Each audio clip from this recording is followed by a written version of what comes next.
ہمارے پیارے نبی صلی اللہ تعالیٰ علیہ وآلہ وسلم نے 15 شعبان کے لیے یہ ارشاد فرمایا ہے کہ جب شعبان کا نصف ہو جائے، یعنی 15ویں شعبان وہ رات کا آغاز ہو جائے، تو فرمایا فَقُومُوا لَيْلَهَا وَصُومُوا نَهَارَهَا، فرمایا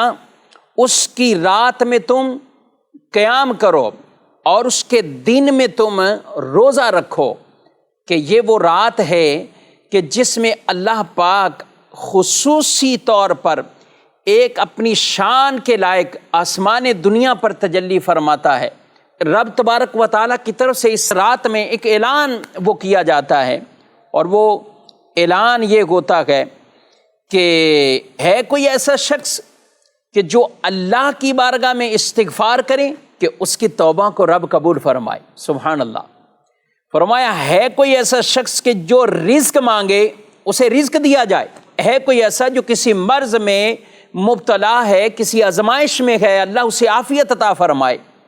فرمایا یہ اعلان ہوتا رہتا ہے یہاں تک کہ طلوع فجر یعنی صبح کا وقت ہو جاتا ہے۔ دوسری روایت میں فرمایا قبیلہ بنی کلب کی بکریوں کے بالوں کی تعداد سے بھی زائد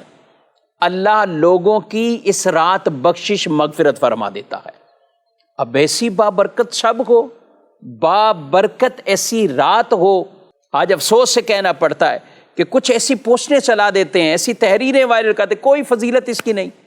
ارے کوئی فضیلت اس کی نہیں، یہ حدیث پاک میں واضح طور پر یہ فرمایا جا رہا ہے، رب تبارک و تعالیٰ کی طرف سے اعلان ہوتے گئے، رزق مانگنے والوں کو رزق دیا جاتا ہے، عافیت دی جاتی ہے، وہاں پہ توبہ قبولیت کی بشارتیں آ رہی ہیں۔ تو اس قدر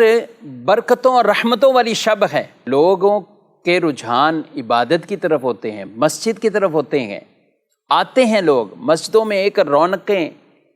اس طور پر قیام کرنے والے، عبادت کرنے والے، ذکر و اذکار کرنے والے، دین کی باتیں سیکھنے والے، سکھانے والے، یعنی گویا کہ کہیں کہ مسجد کے اندر ایک آبادی کا سلسلہ ہوتا ہے، مسجدیں آباد ہو رہی ہوتی ہیں، لیکن اس کے باوجود کوئی ایسی تحریریں چلا دیتے ہیں، اس کی کوئی حقیقت نہیں ہے۔ اس رات میں عام بھولے بھالے مسلمان بیچارے ان کو پڑھ کر ان کی شاید کیا کیفیت ہوتی ہوں گی، اور میں کہتا ہوں کوئی اپنی کیفیت ایسی نہ بنائے جب آپ علماء کے پیچھے ہیں، علماء آپ کو رہنمائی کر رہے ہیں،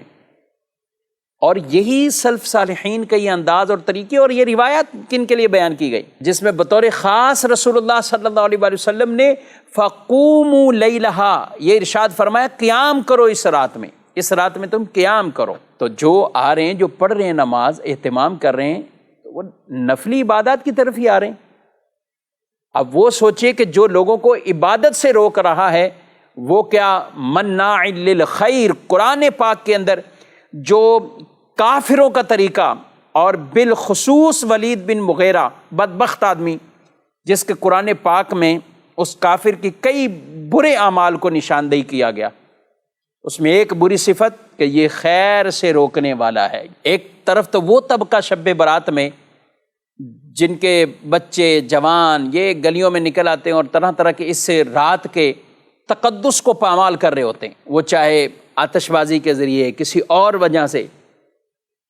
بجائے کہ لوگ ان کو منع کریں کہ تم عبادت گزاروں کو اس طرح پریشان نہ کرو، مسجدوں کے پاس بھی یہ کام نہ کرو، محلوں میں بھی یہ کام نہ کرو، لیکن ان کے لیے کوئی کچھ نہ کہے، اور جو عبادت کر رہے ہیں ان کے لیے طرح طرح کی باتیں کریں۔ یہ کیسا انصاف ہے، اور یہ کون سی ایسی لاجک ہے کہ جس میں آپ لوگوں کو دین کے طرف آنے سے تو روک رہے ہیں، لیکن آپ جو دوسری طرف خرافات میں پڑے ہوئے ہیں ان کے لیے آپ کچھ بھی نہیں کہتے۔